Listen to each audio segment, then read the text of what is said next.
హల్లెలూయా హల్లెలూయా హల్లెలూయా. స్తుతి స్తుతి స్తుతి స్తుతి స్తుతి స్తుతి. మహాపరిశుద్ధుడా, ప్రేమ కలిగిన యేసయ్యా, నీకే వందనములు తండ్రి.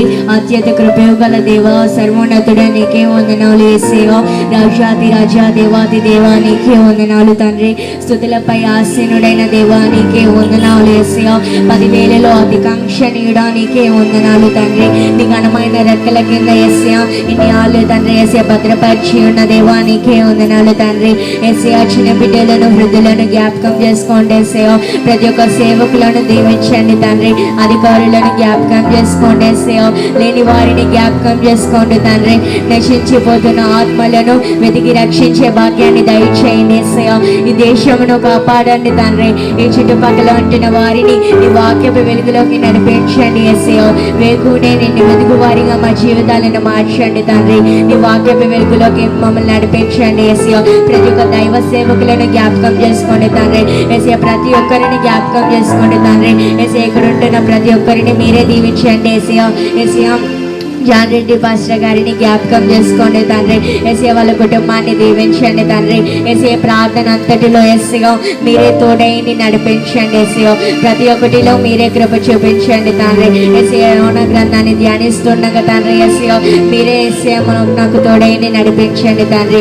ఈ కొద్ది ప్రార్థన పాదాల సంధిలో చేర్చుకుంటూ యేసుక్రీస్తు నామములో అడిగి వేడుకుంటున్నాము తండ్రి, ఆమేన్.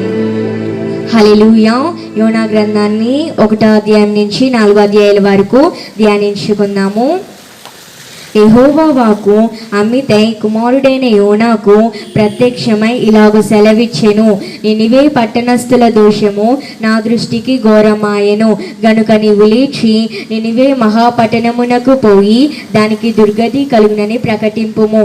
అయితే యెహోవా సన్నిధిలో నుండి తరిష్టు పట్టణమునకు పారిపోవలనని యోనా యొప్తేకు పోయి తరిష్టునకు పోవు ఒక ఓడను చూచి ప్రయాణమునకు కేవు ఇచ్చి యెహోవా సన్నిధిలో నిలువక ఓడవారితో కూడి తరిష్టునకు పోవుటకు ఓడ ఎక్కెను.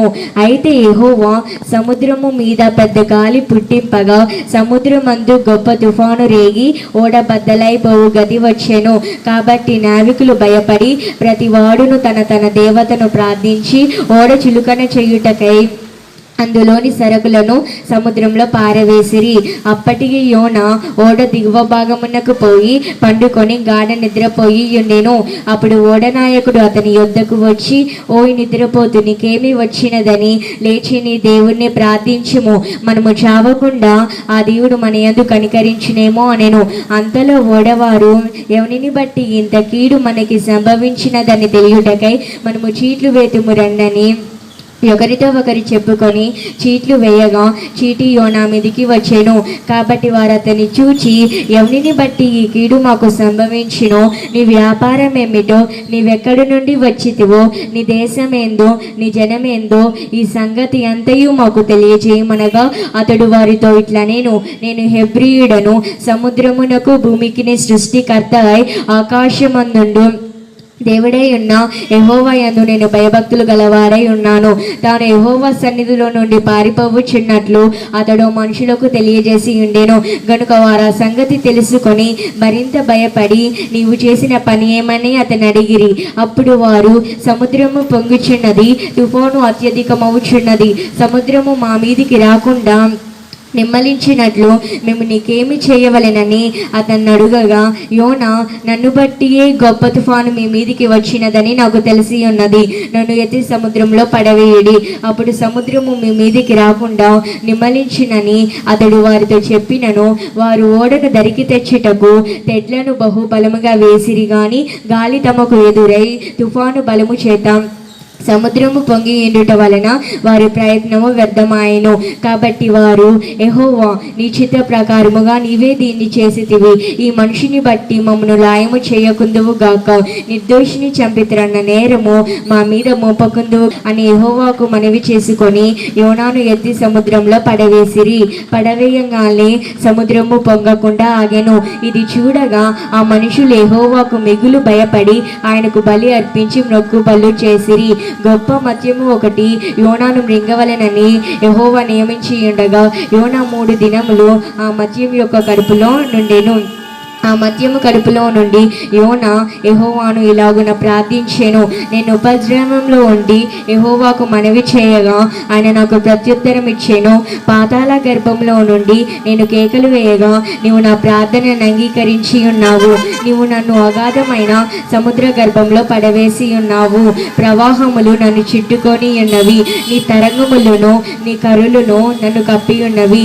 నీ సన్నిధిలో నుండి నేను వెలివేయబడినను నీ పరిశుద్ధాలయము తట్టు మరలా చూసేదననుకొంటిని. ప్రాణాంతము వచ్చినంతగా జలములు నన్ను చుట్టుకొని ఉన్నవి. సముద్రగాధము నన్ను ఆవరించి ఉన్నది. సముద్రపు నాచు నా తలకు చుట్టుకొని ఉన్నవి. నేను మరెన్నటికి ఎక్కి రాకుండా భూమి గడియలు వేయబడి ఉన్నవి.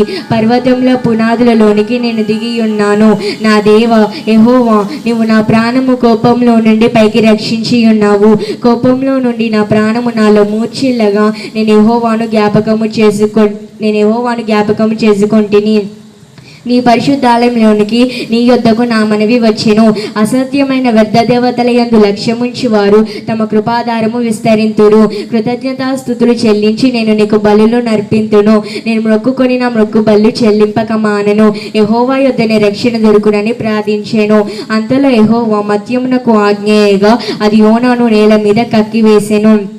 అంతటా యెహోవా వాక్కు రెండవ మారు యోనాకు ప్రత్యక్షమై సెలవిచ్చినదేమనగా, నీవు లేచి నినివే మహాపురమునకు పోయి నేను నీకు తెలియజేయు సమాచారము దానికి ప్రకటన చేయము. కాబట్టి యోనా లేచి యెహోవా సెలవిచ్చిన ఆజ్ఞ ప్రకారము నినివే పట్టణమునకు పోయెను.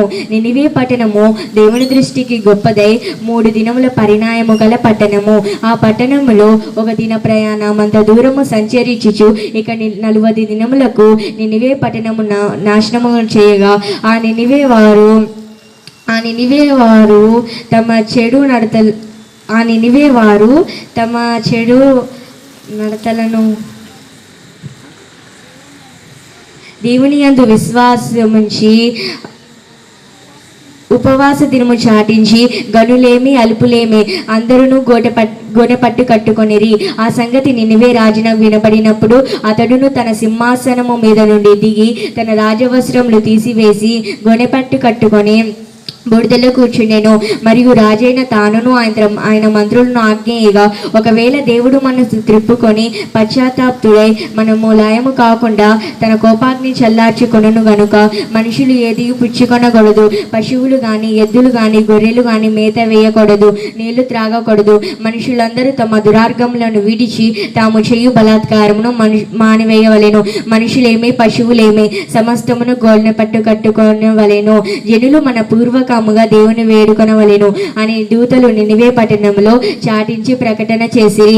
ఈ నినివే వారు తమ చెడు నడతలను మానుకొనగా వారు చేయించిన క్రియలను దేవుడు చూచి పశ్చాత్తాప్తుడై వారికి చేదునను తాను మాట ఇచ్చిన కీడును చేయక మానెను. యోనా దీన్ని చూచి బహు చింతాక్రాంతుడై కోపగించుకొని, యెహోవా, నేను నా దేశమందుండగా ఇట్లు జరుగునని నేను అనుకొంటిని కదా. అందువలనే నీవు కటాక్షమును జాలియును బహుశాంతమును అత్యంత కృపయుగల దేవుడై ఉండి పశ్చాత్తాపడి కీడు చేయక మానుదువని నేను తెలుసుకొని దానికి ముందుగానే తరిష్టునకు పారిపోతుంది కదా. నేను ఇక బతుకుట కంటే చచ్చుట మేలు. యెహోవా నన్ను ఇంకో బ్రతకనీయక చంపుమని యెహోవాకు మనవి చేశాను. అందుకు యెహోవా, నీవు కోపగించిన న్యాయమాని అడిగాను. అప్పుడు యోనా పట్టణంలో నుండి పోయి దాని తూర్పు తట్టున బస చేసి అచ్చట పందిలి ఒకటి వేసుకొని ఆ నీడను కూర్చొని ఉండగా దేవుడైన యెహోవా సొరిచెట్టు ఒకటి ఏర్పరిచి అతనికి కలిగిన శ్రమ పోగొట్టుటకై అది పెరిగి యోనా తలకు పైగా నీడ ఇచ్చినట్లు చేసెను. ఆ సొరిచెట్టును చూచి యోనా బహు సంతోషించెను. మరుసటి ఉదయము దేవుడు ఒక పురుగును ఏర్పరచగా అది ఆ చెట్టును తొలిచినందున చెట్టు వాడిపోయిను. మరియు ఎండకాయగా దేవుడు వేడిమి గల తూర్పు గాలిని రప్పించెను. యోనా తలకు ఎండ దెబ్బ తగలగా అతడు సొమ్మసిల్లి, నేను బ్రతుకుట కంటే చచ్చుట మేలు. యెహోవా నన్ను బ్రతకనీయక చంపుమని యెహోవాకు మనవి చేసెను. అందుకు దేవుడు, ఈ సొరి చెట్టును గూర్చి నీవు కోపగించిన న్యాయమా అని యోనాను అడగగా, యోనా ప్రాణము పోవునంతగా కోపగించిన న్యాయమే నేను. అందుకు యెహోవా, నీవు కష్టపడకుండాను పెంచకుండాను ఒక రాత్రిలోనే పుట్టి పెరిగి ఒక రాత్రిలోనే వాడిపోయిన ఈ సొరి చెట్టు విషయంలో నీవు విచారపడుచున్నావే. అయితే 120 ఏళ్ల కంటే ఎక్కువై కుడి ఎడమలు ఎరుగని జనమును బహు పశువులు గల నినివే పట్టణంలో నేను విచారపడవద్దా అని యోనాతో సెలవిచ్చెను. హల్లెలూయా. దేవునికి మహిమ కలుగును గాక. మరి 3 దినాలు నేర్చు